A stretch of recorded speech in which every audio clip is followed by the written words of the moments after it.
Welcome to the Steroids Podcast with your host, Dan the Bodybuilder from Thailand. Boom! Boom! Let's get started here. The Steroids Podcast is brought to you by Ultimate Guide to ROIDS, 109-page ebook by Dan the Bodybuilder from Thailand. Now, for the first time in bodybuilding history, you have someone with no corporate interests and no obligation to please anyone, not walking on eggshells to not offend. Ultimate Guide to ROIDS gives you the information, the whole truth, not a full truth and a half truth, full truth. Ultimate Guide to ROIDS gives you the keys to the Lamborghini, gives you the information, and lets you decide what to do with it. It's a crime this information has been suppressed this long. Now let's get on with the podcast. Okay, welcome back to another episode of the Bodybuilding Podcast with your host, Dan, the Bodybuilder from Thailand. First question from today is from David, who asks, Dude, I think a podcast on shocking the muscles by switching rep techniques would be awesome to hear. High rep, medium weight, low rep, high weight, negatives, paused reps, etc. Does this do anything, or is it all gimmicks? Okay, so, obviously changing set and rep techniques or ranges, whatever, it's going to help you get through plateaus, okay? So that's what we use it for. So this whole thing of being like, is high rep medium weight, or is low rep high weight, or is whatever, high intensity, is this the right way? None of those answers, being like, this is the right way and the other ways are the wrong ways. That's the way that it's like framed, that you must choose one, but none of them are correct, okay? The right way is to keep on progressing in the gym. You have to choose exercises, okay? And you have to be like, okay, so I'm going to get really good at these exercises so that, like, I am damn good at these exercises. I'm better than other people at these exercises. I have improved my performance on these exercises. I can do things on these exercises that I couldn't do before. Okay, this is how you get good at bodybuilding. This is how you get good at weightlifting. So let's say you picked one of the exercises that you pressed. Let's say it was incline dumbbell bench press, okay? So you've got to get damn good at dumbbell incline bench press in comparison to what you are now. So let's say, like, right now you do 70 pounds per hand for 5 sets of 10 reps, okay? So by whatever means necessary, you've got to increase that to 120 or 130, 150 pound dumbbells per hand. And being able to do, that for 5 sets of 10 reps. So, when you're going between, let's say, 70 pounds dumbbells for 5 sets of 10 reps to 130 pound dumbbells for 5 sets of 10 reps, while you're on this journey to get there, you're going to utilize different sets and rep schemes to break plateaus, okay? Because if you just go, okay, well, I'm going to go, 1 set to failure and, try and, add 5 more pounds, or, add 1 more rep or something each workout. And, like, you're going to reach a plateau there doing that. And then you're going to change your rep scheme in order to help you break the plateau. Okay, so there are different methods of breaking plateaus. Usually what really works is to decrease someone's volume, or to decrease their workload, decrease the amount of strength, or the amount of fatigue that they are experiencing on a weekly basis to help them break a plateau. That's usually something that really works well to help someone break a plateau. Other ways of doing it, a lot of times, will be to, like, lower the reps and so that you're doing very strength-based training, and that will help get you to the next level. So the question about, like, he says high rep, medium weight, low rep, high weight, negatives, paused reps. These are all techniques. These are all techniques to keep progressive overload going, okay? So just remember to keep in mind that, you've got to select exercises, and then you have to do these exercises consistently, and you have to get good at them, okay?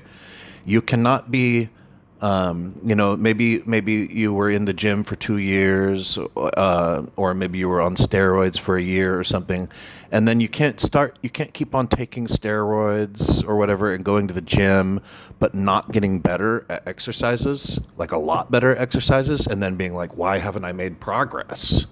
Well, it's because you haven't done shit. Actually, you've just been wasting your time. You haven't been getting good at weightlifting. You haven't been using your steroids to help you get good at weightlifting. You're just the same at weightlifting as you were. So, if you're only lifting 5 more pounds on the bench press this year than you were last year, and you've been taking steroids this whole time, well, you probably don't have a lot of gains to show. You don't have a lot of gains to show for, your steroid use for the last year and everything. So, and that doesn't matter, whether you're using high reps or low reps or negatives or paused reps. The fact of the matter is that if you are not getting better at weightlifting on a consistent basis, that none of this other stuff means jack shit. All this stuff is just ways to help you get better at weightlifting. That is the big picture. And you need like your diet, your steroids, your training methods. What you should be asking yourself is, are these things helping me get better at weightlifting? Are they helping me to be able to do performances in the gym that I could not do 1 month ago? Am I doing things this month that were impossible last month? This is the kind of thing that drives growth, okay? And we use things like high reps, medium weight, low rep, high weight, negatives, paused reps, etc., in order to be able to help us bust through plateaus and keep this gym progress going, okay? So it's not a gimmick. When you ask, are those things all gimmicks or do they do anything? They do things. They're called plateau busting techniques. And so basically you want to find out, a kind of workout that works good for you for just like general progress. And that's not too hard, like the normal thing, like push-pull legs or upper-lower twice per week each, or push-pull legs, plus a full body workout. So those are both like 4 days per week.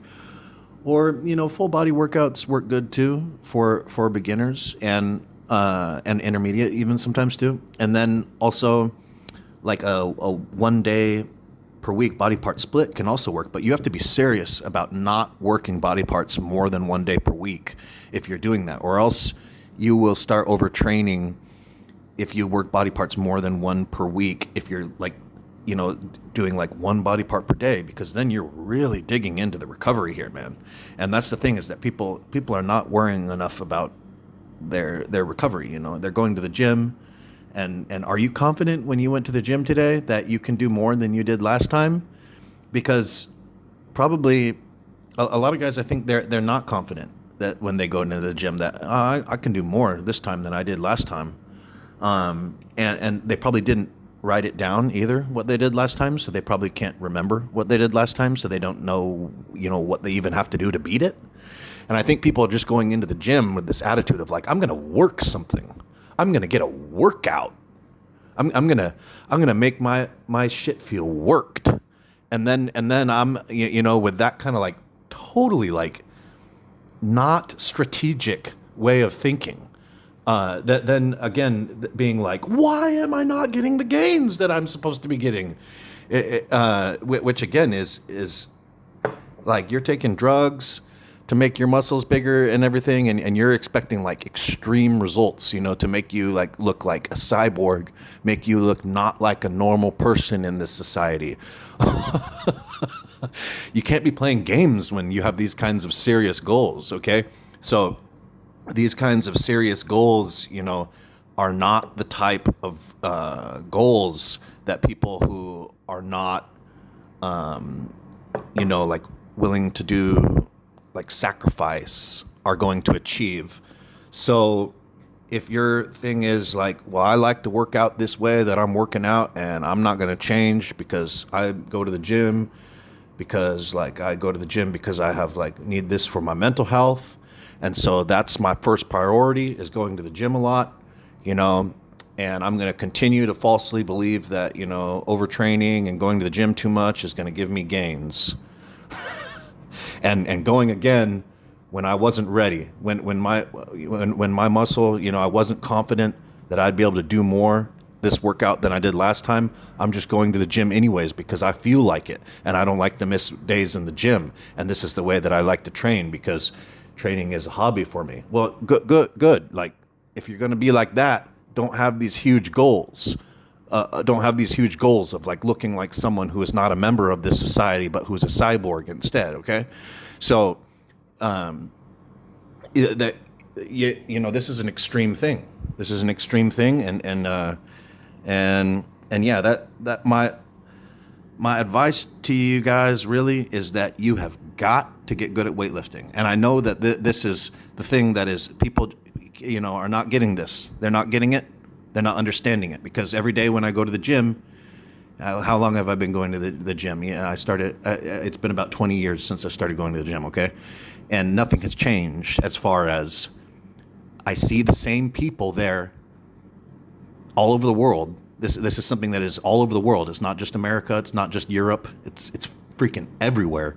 Is I see people 1 year later, 2 years later, 3 years later, 5 years later, at the same damn gym, lifting the same damn weights that they were the first day that I saw them there at that gym, man. They have not got better at weightlifting. And guess what? They look exactly the same as they looked years ago, okay? Nothing has changed. They did not get better at weightlifting. They weren't focusing on the right things, okay? So just to sum it up, you know, what is the right training technique? You know, what should I be going Arnold style, high volume, or should I be going Dorian Yates style, low volume, high intensity? And you know, none of these answers, you know, saying like, oh, well, this is the way that you should do it. That's all wrong, okay? The way that you should do it is the way that is allowing you to continually progress and get better at weightlifting. So you're going to have to like cycle through techniques. You're going to have to use a little bit of these negatives sometimes, or use a little bit of these pause reps sometimes, or you're going to have to switch to a higher weight, or to a higher weight and a lower reps, or you're going to have to do a little more higher reps with a little more lower weight. Okay, these things have to be changing. These things have to be undulating to keep you from plateauing and to break plateaus. If you just stick to one of them and you say like, well, this is the way it is, and you know, I'm you know, a disciple of this way of weightlifting now, well, you're going to be shortchanging yourself, because none of those is the right way. They're all methods, and the right way to get big is to get better at weightlifting. Get better. You're a lot better at weightlifting this year than you were last year. You can do a lot of things with certain weights and shit, certain amounts of resistance and different rep ranges and shit that you couldn't do 1 year ago. That was impossible a year ago. But now, because of your training, you've made yourself be able to do things that were impossible for you before. And that's why your body looks different now. And you utilized anabolic steroids and training methods and food in order to be able to make this happen, to be able to make this thing happen where now you can do things that were impossible before for you. Okay, next question. Tom asks, you ever scuffle with any ties? Any recent travel action would be dope, man. Yeah, I'm in Thailand again right now. You know, I was in South America for a year. Now I'm in Thailand again. And the answer is no, I don't ever scuffle with any ties. And I don't want to, for one thing. And then for the other thing is that you will get hurt badly if you do that, okay? So for one thing, Thais know Muay Thai kickboxing. And, you know, a large percentage of them, almost all Thai males know Thai kickboxing. So they're all trained fighters. And so if you are interested in getting in a scuffle with them, you should ask yourself first, are you a trained fighter? Because I know some people think that, obviously body weight is important for fighting, obviously. But, if someone is a trained fighter and you're a lot bigger than them, but you're not a trained fighter, that could, make things a lot more even than they would be otherwise. And then here's the main reason why you don't want to ever scuffle or get in any fights with any ties, is that ties have a racial defense. Okay, so if you ever are in any kind of physical altercation with a Thai person in Thailand, every Thai person that is within hearing or visual distance will be also in that physical altercation with you, okay, fighting you, okay, because they have a racial defense mechanism where if one Thai person is being attacked by any kind of foreigner, all Thai people that are in visual or audio distance will involve themselves physically in that fight. So you could be like risking your life or something like that, because you're going to get attacked by like 100 people. So, so this is a thing, that it happens. You see it sometimes. You see somebody make a mistake and get into a bad situation like this, and they'll get totally mauled. Doesn't matter how big you are. Doesn't matter how strong you are. Doesn't matter how good at trained with fighting you are. Man, once you get a group of people coming onto you like that, you are done. So, I would never want to have any fights with any ties or any scuffles with any ties. I really like Thai people. I really respect Thai people. I really respect their culture. And it's really like the exact opposite of what I want. And if I do have any problems or issues with anyone, it's always foreigners. It's always foreigners, doing whatever they do back in their home, disrespectful shit they're doing back in their home and then bringing it over here, and you got to really respect other people's cultures because these are ancient cultures, we have these ancient cultures that are not our Western culture all over the world. And to just be like, oh, well, my way, I'm going to be like my way.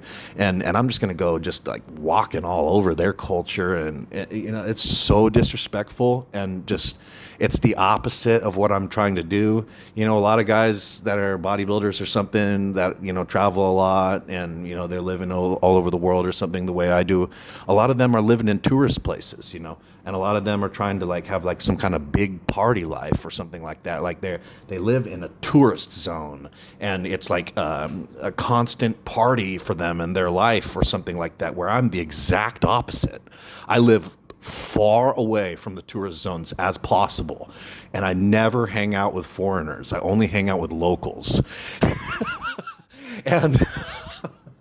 And I don't want to have anything like I don't want to be involved with that kind of like stuff, like bringing over the West to Asia and then living like a Western person in Asia. I want to live like an Asian person in Asia. I want to do things their way and I want to respect their stuff. So I recognize that my attitude with all this is very different than a lot of people. So, okay, next question. Dylan asks, question for the podcast. I'm 5'11", 220 pounds, 15% body fat. I'm on 1,000 sustanon, 1,000 Primobolan, and 700 winstrol per week, and sensitive to estrogen. Would it make sense to throw in 1,200 milligrams of equipoise? I never hear of guys running cycles with Primo and equipoise. I'm a fairly new steroid user, so my goals right now are to develop a good strength base and pack on some mass. I don't like 19 Nors, so EQ, Test, and Primobolan are the only injectables I've been using. Well, at 5'11", 220, 12 to 15% body fat, and I'd want to know, like, what is your strength levels? You know, because that would give me, like, a baseline of, like, how far along are you in weightlifting? And then, 1,000 Primobolan, 1,000 sustanon, 700 winstrol per week that's really effective dosages for growing muscle, okay? So that's why I want to say, before you say, you want to add in another gram of steroids per week, I'd want to, because it's never like my place or anyone's place to tell you, how much you should be using or how much you shouldn't be using. That's up to you. But I do want to say that you're on an effective dose already. And then I would want to see like, what, like how strong you are, just so I can get a feel, and maybe see your physique and get a feel for where's this guy at, and then I could give you better advice or better better opinion, I guess, a better opinion on what I think. But equipoise is not really that effective in terms of like building muscle and burning fat or something like that, right? So it's a bit of like a cosmetic steroid, a bit, and like a side effects control steroid, which is similar kind of the way that Masteron is. But it's fine. Another question you had was, is it okay to stack Primobolan and equipoise? Yes. I mean, I would probably just want to increase the Primobolan though. But yeah, the equipoise is going to decrease your estrogen, make you hungrier. It's going to have a bit of a cosmetic effect on your body, and at a high dose like that, you can even grow some muscle, like 1,000 milligrams or so of equipoise per week, and can grow a little bit of muscle.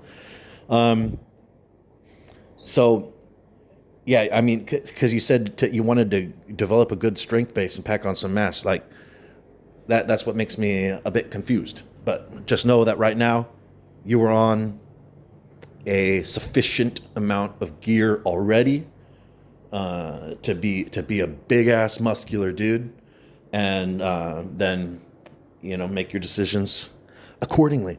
All right, Matt asks, "What's up, my dude? Listen to your podcast all the way through at least 7 or 8 times now. That's a lot. It's cool because now I'm able to help people answer their questions about steroids and bodybuilding from the knowledge I've gained from you. Thanks, brother. My question is, I've sworn off TREN because of how severe the mental side effects are for me. And I've been trying to figure out how can I achieve the TREN look with other compounds. I'm all about hard and vascular muscles with high definition, the look that TREN creates. Thank you, buddy." Yeah, that's the thing, is that probably after the first couple years of ROIDS for a lot of people, that's when you'd be like, okay, I don't want to take this stuff anymore regarding Trenbolone. Because Trenbolone is so popular and shit now, and it's like in like popular culture even, that everyone knows what TREN is, and if you start taking steroids, most people kind of like take TREN now, like pretty early. But then, and usually the first couple cycles or whatever, you're like, yeah, that's just the best, this fucking rocks, and you're like, I don't get any side effects. And then, after you've been taking it for a couple of years or something, then you'd be like, okay, I was in denial before, and yeah, I was getting side effects, but I didn't realize it, and stuff like that, and you realize that it affects you, because experienced users who are being honest about this will say things like, oh, if you deny that you're getting those effects, you're in denial. Okay, so it's only amateurs and people who are in denial who are saying like, oh, TREN doesn't make those side effects be more easily or make you more prone to that or something like that. That's a lie. So then the next thing that happens is you're thinking, okay, well, so I don't want to use TREN, but is there any way to get this freaking steroids effects without using it? And it's tough, man. Like, the only steroid that is like TREN but isn't TREN is Superdrol. It's the only other steroid that's going to get you strong as fuck, gaining solid muscle mass while burning fat at the same time, all at the same time. And actually, short-term, Superdrol is stronger than TREN at those goals. It will produce more extreme results for about like 4 weeks. But then Superdrol is super toxic, so you got to like stop running it. And on the other hand, some people run TREN like almost all the time. And so there's the difference there, is that TREN can be run for longer periods of time, so it can be used more efficiently to build mass over time and for a look over time, whereas Superdrol is like, you don't want to really run that for more than 5 weeks. Have I run it for more than 5 weeks? Yeah. Did it make me sick? Yeah, it made me hella sick. So Superdrol is an option. And then another option would be you got to go big. So you could get TREN results of increased strength, increased muscle mass, hard, dense muscle mass, and fat loss all at the same time by running testosterone and primobolan each at around 700 to 1,000 milligrams per week. And you can combine that with Anavar or winstrol or stack, Anavar and winstrol stack. Combined with that, the primobolan and the testosterone, the Anavar and winstrol, just classic dosages, 50 milligrams a day. And then growth hormone too, pharmaceutical grade growth hormone. So 3 IUs per day or 4 IUs per day. Taking one shot or split twice per day, twice daily dose. So basically what I'm telling you is that in order to get the results, similar results to what you'd get on a moderate TREN cycle or something, you got to take high test, high primo, moderate Anavar, moderate growth hormone. So it's you got to do a lot of shit, and you got to if you're not going to use TREN and you're not going to use Superdrol, then if you want to get those kind of effects, then it takes a lot, because the other roids just don't have that kind of firepower. So then you got to take a lot of shit. But I mean, if somebody was going to run let's say 750 test, 350 TREN, okay? Let's say that 750 test, 350 TREN. How could we get similar firepower?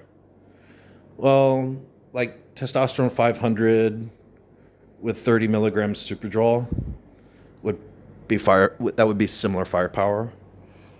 Or another way that would be similar firepower would be 1,000 milligrams of testosterone, 1,000 milligrams of primobolan, 50 milligrams of Anavar per day, and 3 IUs of growth hormone per day. All right.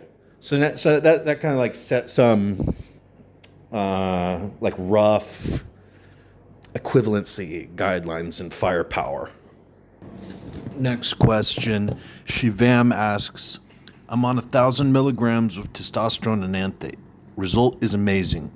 The full feeling, high sex drive, good gains, hypersexuality. What else can I add for 3 months with test, which gives me fuller hard muscle with less side effects? Listener from India. Loved your book, Ultimate Guide to ROIDS, 109-page ebook by Dan the Bodybuilder from Thailand.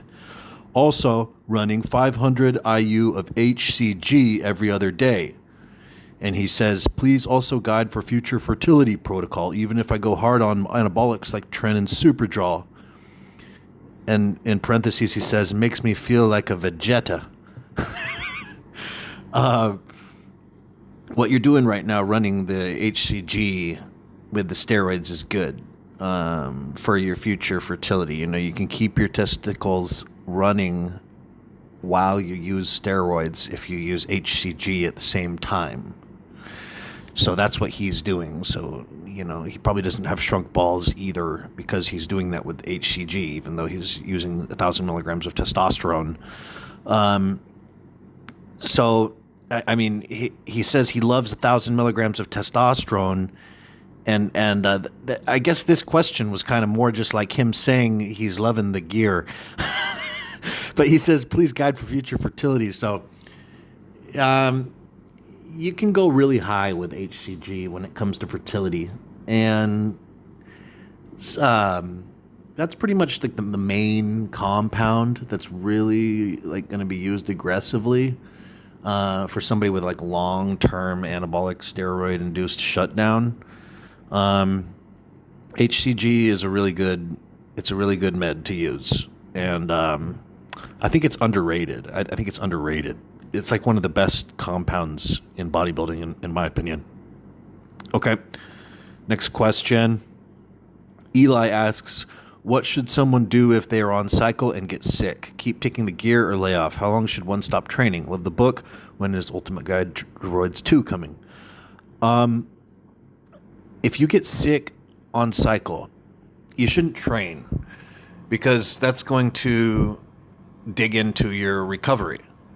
And you want to let your body do the recovery on the illness instead of adding more with, making your physical body be in a hole that it has to dig itself out of, in addition to having an illness that it has to dig itself out of. So if you get sick, stop training and resume training when you're not sick anymore. But in my opinion, it's not good to stop the steroids if someone is sick. My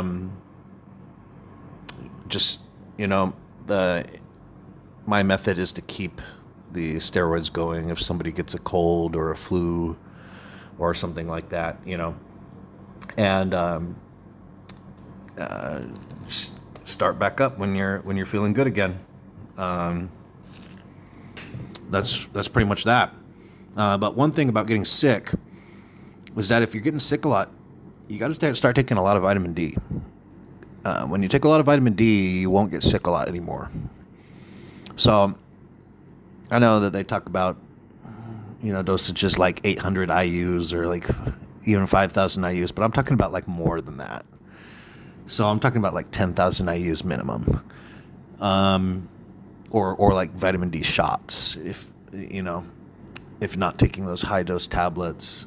But if you do something like that, like 10,000 or more IUs of vitamin D per day, pills, or if you take like 300,000 IU injection of vitamin D like once or twice a month, it will really make it so that like your immune system is a lot stronger. And I know some people say like, oh, steroids make it so that your immune system is stronger, which that's not true, but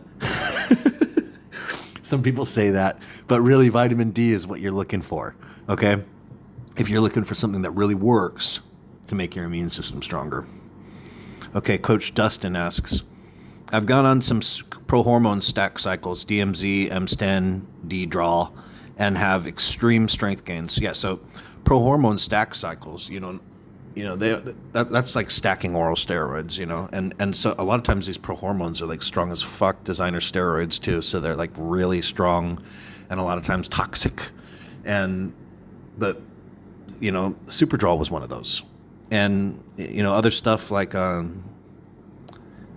was like H-Draw, which was like oral turinabol. And, there was even like TREN Prohormones and stuff. I'm not really sure like what Prohormones are out now, but from like 2003 to like 2015 or 2016-ish, Prohormones were pretty big. And Prohormones really kind of meant like designer steroids. So like steroids that were just like not illegal steroids. They were just other steroids that weren't under a law being sold as dietary supplements or Prohormones. But anyways, so he says that, he did some Prohormone stack cycles, which means designer steroid stack cycles, DMZ, M-Sten, D-Draw, and had extreme strength gains. The strength increases stay long after my cycle, but I'm worried about the tendons not being strong enough to support the muscle.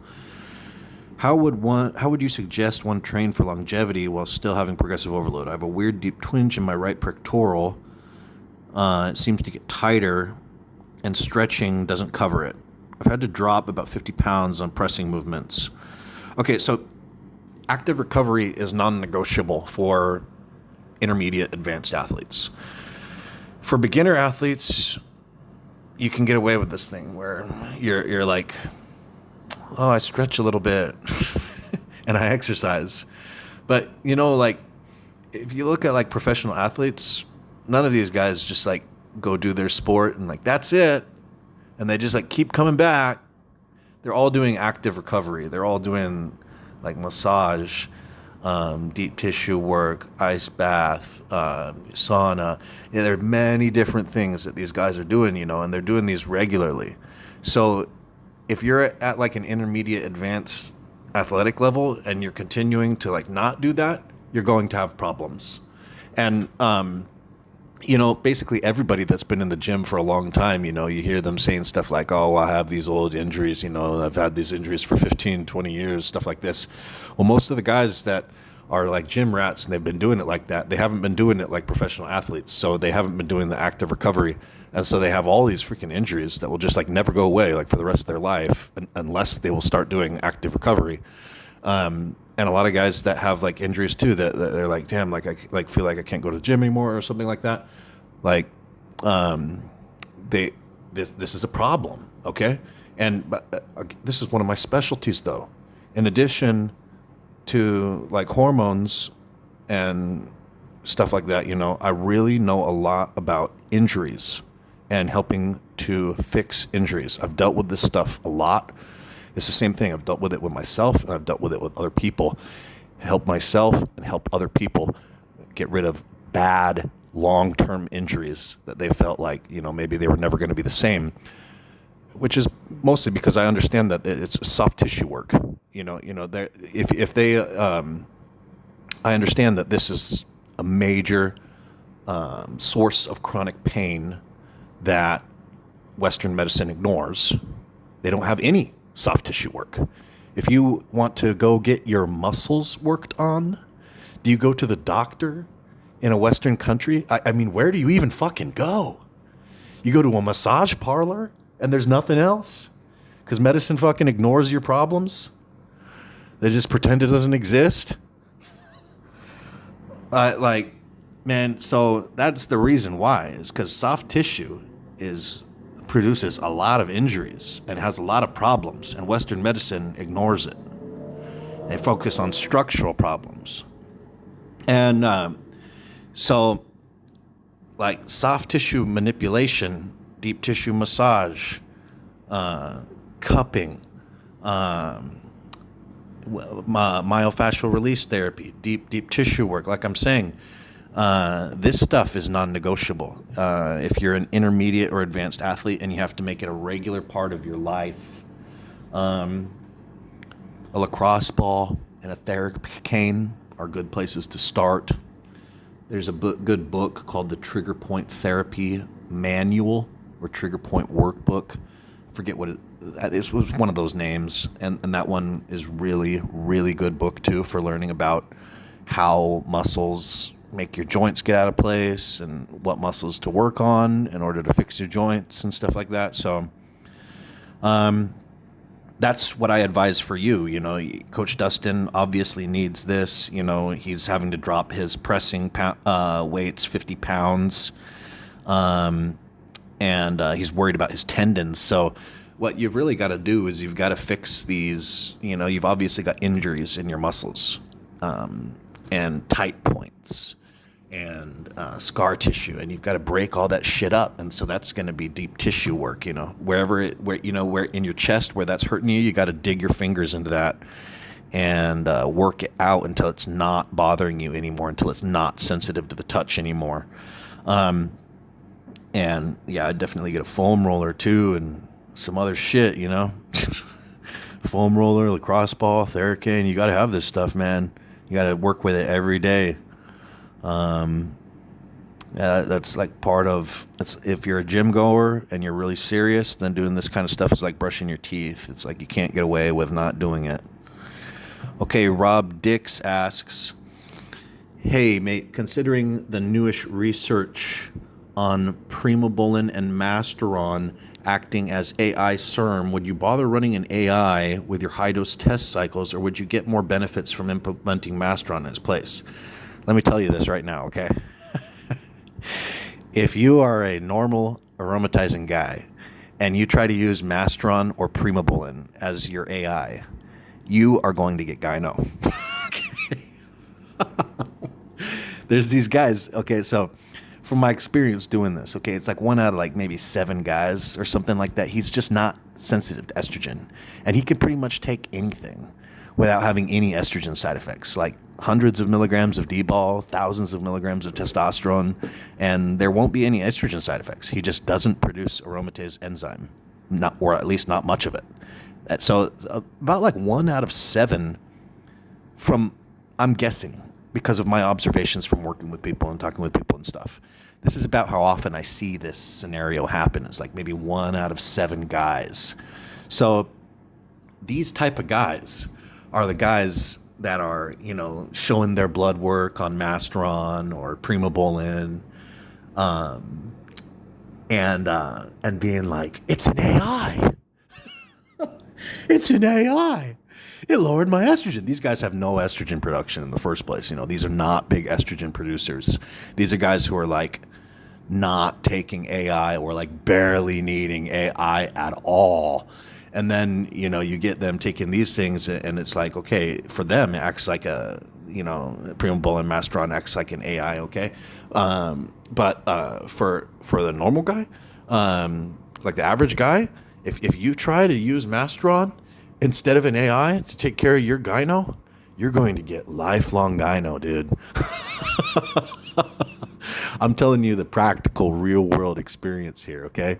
Like I actually fell for this too, you know, because like when I first started taking steroids, I read GH15 and everything, you know, like before I started taking steroids. So I was one of those guys that, you know, when I first started taking steroids, I thought I knew everything that there was to know about taking steroids. But, you know, a harsh reality for me was that when I started taking steroids, I realized that I knew nothing about taking steroids because everything that I had learned, you know, from thousands of hours studying on the internet and everything, you know, it wasn't accurate. And, you know, now I know the way to use steroids that is like the practical application of steroids in your real life and across like large sample sizes of people. And I know like how these things react in the real world, not in science or in your studies or whatever, you know, but how actually things happen. Or if you're having problems, how to solve the problem now. Okay, I know about that stuff. So I'm not one of these guys, you know, who's trying to give you something new and big information. These steroids have been around for 100 years, man.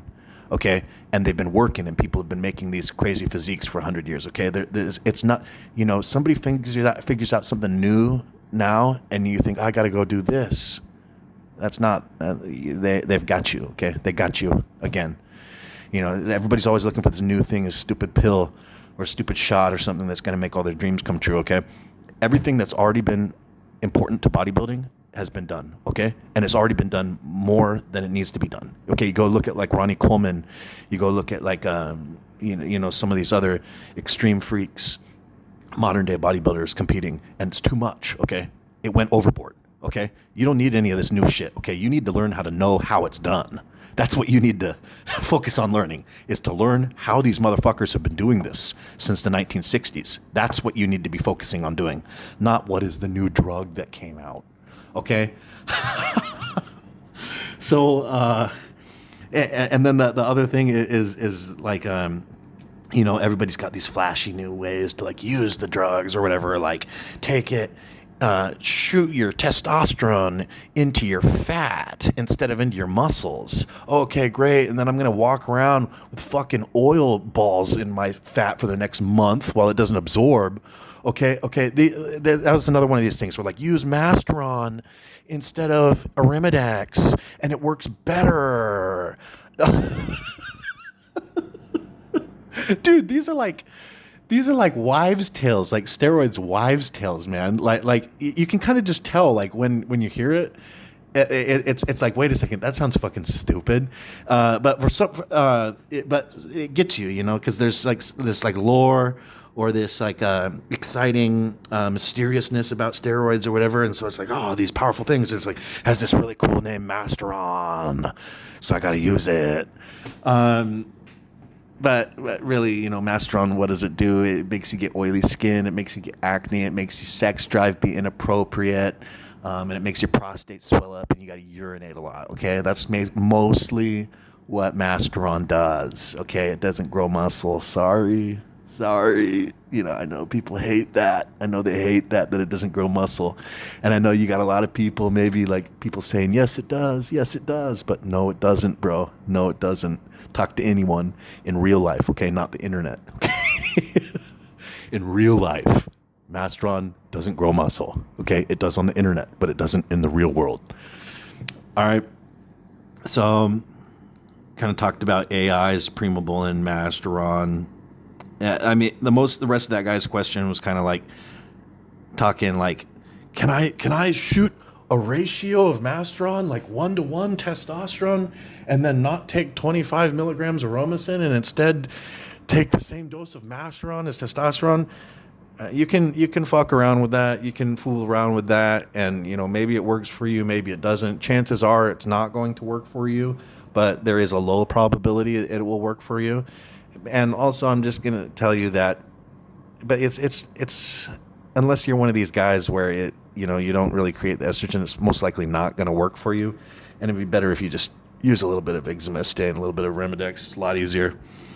TREN asks, why is metformin so underrated and effective? It's like a secret weapon most people do not choose. I can see a drastic change in my physique when I'm on it. It just makes everything look better. Yeah, the reason why is because people are really, again, obsessed with what they think they know about science. So people are like thinking about like IGF-1. Okay, so IGF-1, there's two types of IGF-1. There's intramuscular IGF-1 that is produced by muscle cells inside of them. And then there's systemic IGF-1, which is produced by the liver.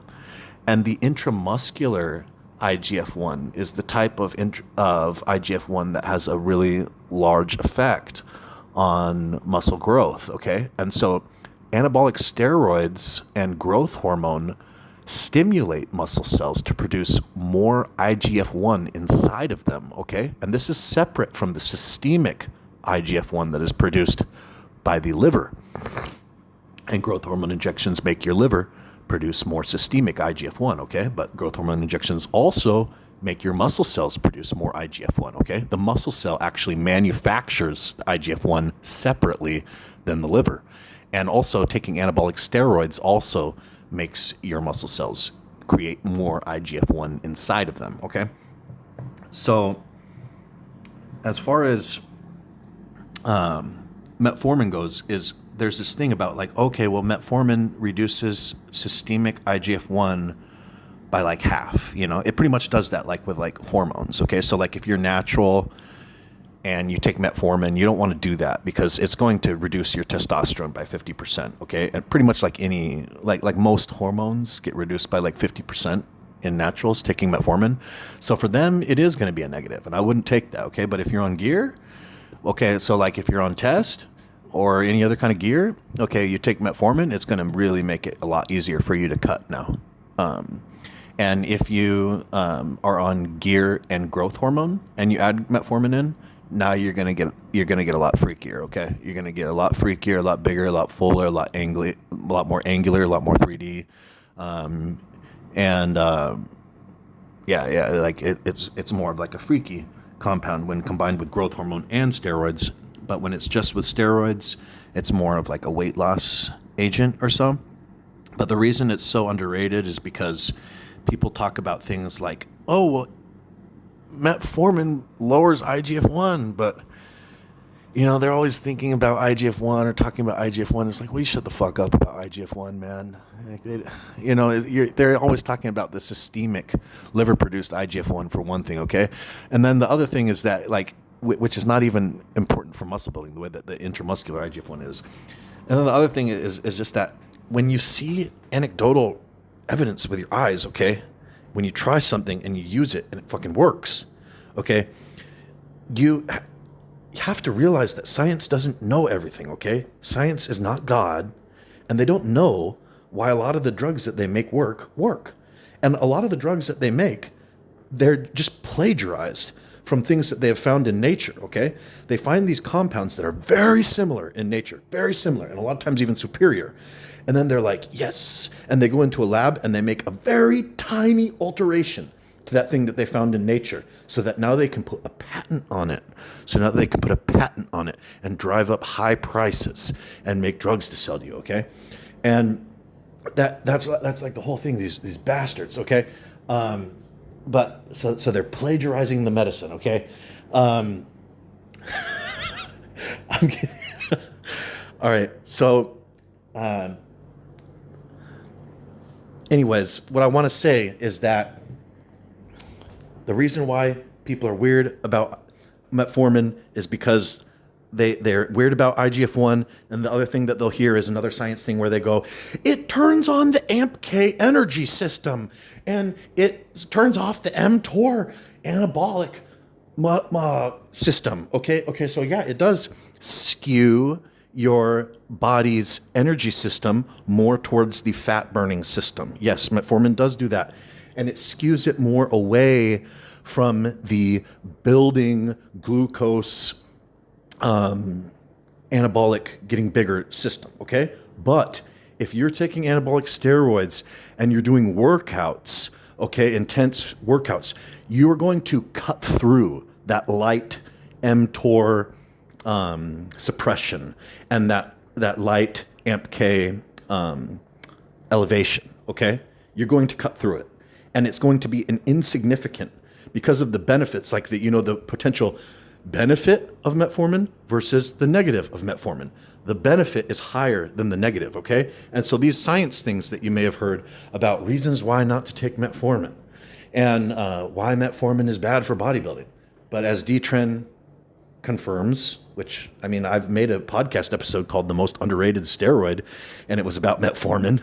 And, now you have TREN coming on this podcast and confirming that, it's, like the most underrated motherfucker, and it makes such an insane difference in his physique, but then you have all these people on the internet saying, no, don't use it. Don't use it. No, don't use it. And you know what? The truth is that 50% of these fucking people are using it sometimes, okay? They're all, everybody's lying about what they're using. And it's like, well, why is this? And you got to say, if something is working in real life, it doesn't matter what the science says, okay? You go by what your eyes tell you, because science doesn't know, okay? They don't know. They steal a bunch of their ideas for medicines they took from plants, okay? They didn't even come up with them themselves, okay? And they don't know why a lot of their medicines work and stuff. A lot of it is like theory, and like the science as far as like pharmacology and everything, and like physiology. It's like evolving. It's evolving every year. It changes. New things are discovered.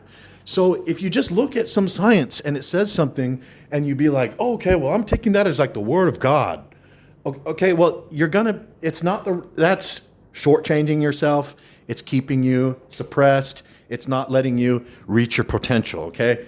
It's, in my opinion, it's better to look at the science and be informed, but for what's happening and what you're seeing with your own eyes in the real world being the most important factor when it really comes down to it, and it comes down to like making the decisions, is like, are you going to believe that piece of paper, or are you going to believe what your eyes are telling you, okay? And that's the way that I go about it.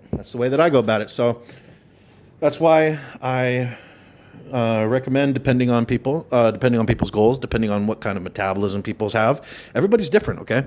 I don't recommend metformin to 100% of people. I definitely don't. And I don't think it's good for 100% of people to take. But I think that it absolutely is a tool in the bodybuilder's arsenal that can help a lot of bodybuilders.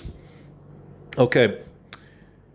Casey asks, as far as growth hormone goes, what would you say is the minimum effective dose for adding muscle?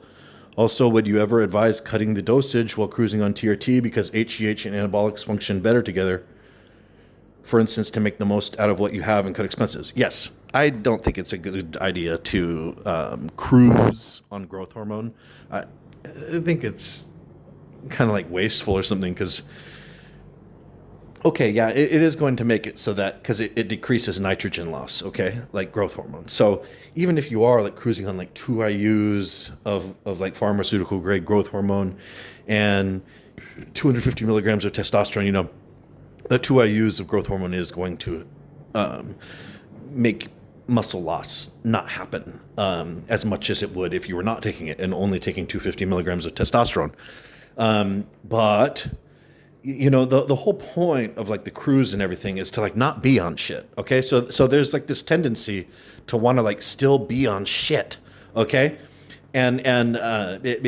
Because of course, like cruising isn't fun. Like if you're a bodybuilder, like your hobby is like building muscle. So, like when you're in the cruising period, okay, now you're on the non-muscle building period.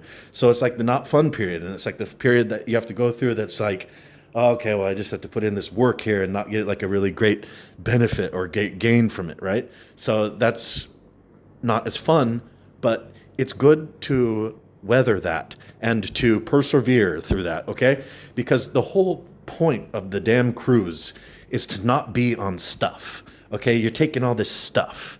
You got to take, you're a bodybuilder, you got to take all this stuff. But what about all that stuff you got to take? All right? So, you sometimes maybe you'll ask yourself, like, what is the name of all these damn hormones? And you're like, what the fuck is wrong with me? I'm taking like 5 different hormones, and like, what the fuck are these things' names? Like Masteron, Primobolan, Anavar, stanozolol, metenolone, and then you're like thinking, like, what the fuck am I doing? Like, okay. But that's bodybuilding. That's bodybuilding. So, but you don't. What I'm trying to say here is that, okay, to do bodybuilding, you got to take all this shit, which is an unfortunate reality. So now when you cruise, you want to get off of the shit, okay?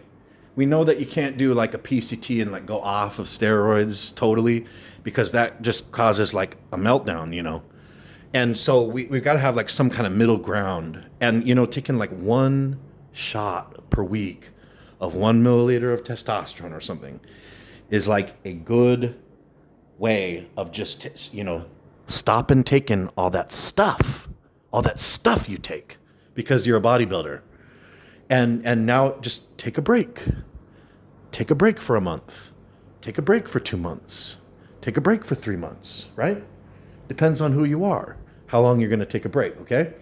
And you can still take a milliliter of testosterone, all that stuff you take because you're a bodybuilder. You can stop taking all that stuff you take, but you still take 1 milliliter of testosterone, right? But now when you start getting into this thing of like, whoa, what drugs can I take and still be healthy or whatever, and you're kind of like it's messing up the attitude or the mode of this whole thing, which is that you got to know what it's like to be a normal person still. You got to go back to being a normal person still. It's good to not be taking a bunch of stuff and to take a little rest from this thing that you're doing, this all-encompassing hobby that you're doing, right? You can't be going 100% all year long. You just can't. And so if you don't take these kind of like breaks, you will just like not go as hard as you can all the time, all year long, because you can't. You have to have some times during a year long that are not going to be quite as intense. That's just the way it is. And so you can do this a lot better by like planning it with like a health thing. Okay. So my opinion, don't take the growth hormone during your cruise. Save it and take it during your blast, and just take more. Whatever you would have been taking during your cruise, just take that and take more or something on your blast. Okay. That's what I think is the best way to do it. And I think that you're going to get a good result like that. You're going to feel better about it. You're going to feel cleaner, feel more good about your cruises. And also you're going to have, like not that financial burden of even 2 IUs of growth hormone, it costs there's a significant cost associated with that. The question is, again, okay, I'm just going to tell this story, okay? One time I was walking my dog, okay? I was walking my dog in California, and like I've told you before, I'm open about the ROIDS, right? So I'm walking, and this guy is standing outside of his house, like watering his plants, and he stops me, and he says, whoa, you're like really, like muscular, and he said, are you in the military or something? And I was like, no. And then he started asking me more questions. And he's like, do you got to take all that stuff? And I was like, yeah.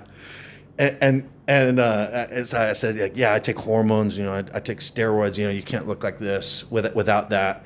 And when I said that, he got like this facial expression that was like he'd bit a lemon or something, right? And it kind of looked like anything else that I said was like going past his face, like he was in a different dimension or a different dream, a different universe inside of his mind. Once I had said that, I was taking steroids and hormones in order to look like this, right? And the only thing that he could keep on saying after this was, "But you got to take all that stuff." And he says this like over and over again, right? I'd stay for like maybe another 5 minutes, and just at like maybe, I don't know, maybe 45 or 60-second intervals or something, he'd say, he's like, "But you got to take all that stuff."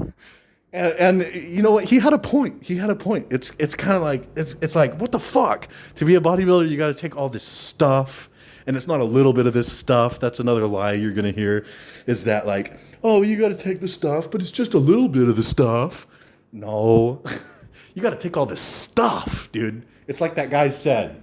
And it's like, damn, that's not like the most flattering thing. Like, obviously, that's why everybody's trying to be like, I don't take that much, or I don't take it, or something. Like, everybody knows that that's like something that they wish it wasn't that way, or it's something that they feel a little weird about, or something like that, right? So don't go making your cruise this thing where you're still taking all that stuff. Okay, when you take the cruise, get off the fucking stuff. All right. So that's going to be the last question for the podcast today. It's fun talking to you guys, and I'll be coming up with another episode for you guys real soon here. So make sure to go pick up Ultimate Guide to ROIDS, 109-page ebook by Dan the Bodybuilder from Thailand. You know, if you just go to bodybuilderinthailand.com, it's I think it's the first article on the homepage where you can check it out and read like 20 pages. It's definitely worth it. It's my best content. You know, if you like the podcast, the book will blow you away.